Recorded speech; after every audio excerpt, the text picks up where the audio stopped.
जय माता दी। मेरे सभी प्यारे दोस्तों, मैं लक्ष्मी शर्मा बड़ों को चरण स्पर्श, छोटों को प्यार और बराबर वालों को दिल से नमस्कार करती हूँ।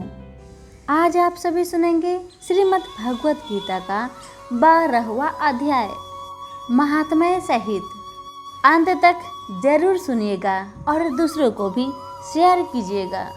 सभी प्रेम से बोले श्री कृष्ण भगवान की जय हो।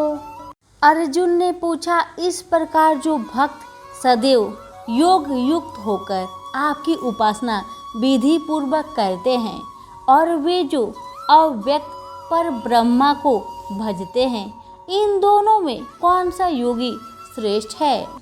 श्री भगवान जी बोले, जो मेरे विषय में मन लगाकर परम श्रद्धा पूर्वक मुझको भजते हैं, वे उत्तम योगी है।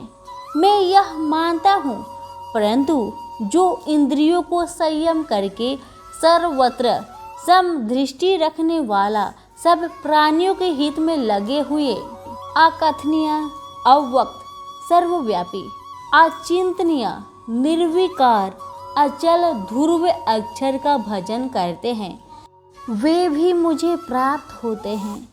अव्यक्त में जिनका चित्त आसक्त है, वह कष्ट अधिक पाते हैं, क्योंकि अव्यक्त गति के प्राणी कष्ट पाते हैं। हे पार्थ, जो प्राणी अपने सब कर्मों को अर्पण करके मेरी शरण में आकर अनन्य भक्ति से मेरा ध्यान करते और पूजते हैं, उन शरण में आए हुए भक्तों को मैं थोड़े समय में ही मृत्यु संचार से उद्धार कर देता हूँ। मुझ में ही मन रखो, मुझ में ही बुद्धि रखो, तब तुम मुझ ही में निवास करोगे, इसमें कुछ संदेह नहीं। हे धनंजय, यदि इस प्रकार तुम मुझसे अपने चित्त को रखने में समर्थ ना हो, तो योग अभ्यास द्वारा हमारे पाने के लिए बार बार यत्न करो। यदि अभ्यास भी ना हो सके तो मेरे उद्देश्य से व्रत आदि ही करो। यदि मेरे लिए तुम कर्म करोगे तो भी तुम्हें मुक्ति प्राप्त होगी, और यदि ऐसा भी ना कर सको तो मन को रोककर अनन्य भाव से मेरी शरण में आओ और फल की आशा छोड़कर कर्म करो, क्योंकि अभ्यास से ज्ञान उत्तम है, ज्ञान से ध्यान श्रेष्ठ है, त्याग से शांति प्राप्त होती है। जो किसी से द्वेष नहीं करता सबका मित्र है, दयाधारी है, ममता और अहंकार जिसमें नहीं है, सुख दुख को जो समान जानता है, क्षमावान है, संतोषी है, स्थिर चित्त से इंद्रियों को बस में रखना है, दृढ़ निश्चयवान है, मुझ में अपने मन और बुद्धि को लगाए हुए हैं, ऐसा मेरा भक्त मुझे प्रिय है, जिसे न लोगों का भय है न लोगों से डरता है।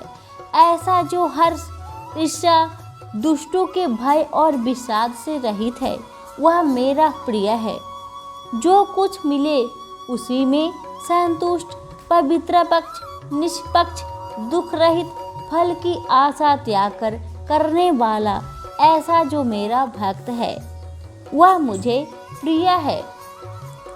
जो लाभ से प्रसन्न ना हो, किसी से द्वेष ना करे, इष्ट पदार्थ के नष्ट होने से दुखी ना हो, किसी वस्तु की इच्छा ना करे, अशुभ तथा शुभ दोनों का त्यागी हो, वह भक्त मेरा परम प्रिय है।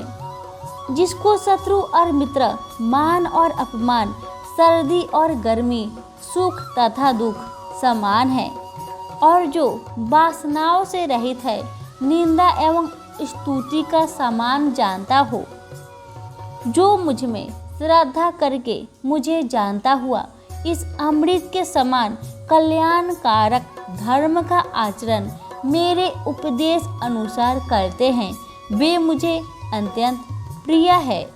यहीं पर हमारी 12वां अध्याय समाप्त हुआ। अब हम सुनेंगे महात्म्य। श्री भगवान जी बोले, हे लक्ष्मी, अब 12वें अध्याय का महात्म्य सुनो। दक्षिण देश में एक सुखानंद नाम का राजा रहता था, जिसके नगर में एक अत्यंत लपट रहता था। एक गणिका से उसकी प्रीति थी। वह दोनों एक देवी के मंदिर में जाकर मदिरा पान किया करते, मांस खाया करते, भोग भोगे और जो कोई पूछे तुम यहाँ क्या कर रहे हो तो कहते यहाँ हम देवी की सेवा करते हैं। ऐसे झूठ कहते रहते। उसी मंदिर में एक ब्राह्मण देवी की सेवा करता था। एक दिन उस ब्राह्मण ने देवी की स्तुति की। देवी प्रसन्न होकर बोली, वर मांग, जो मांगेगा सो दूंगी।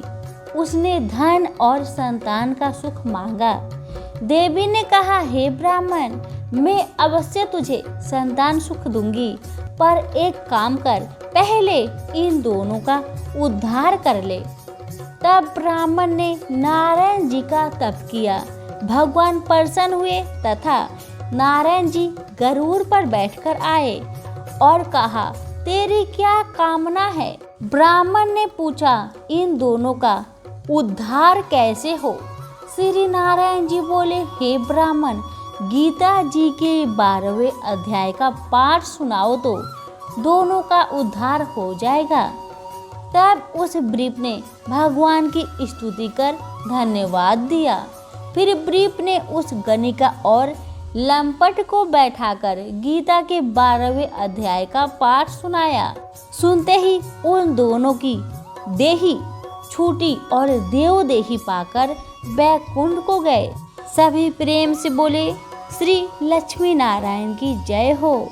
धन्यवाद।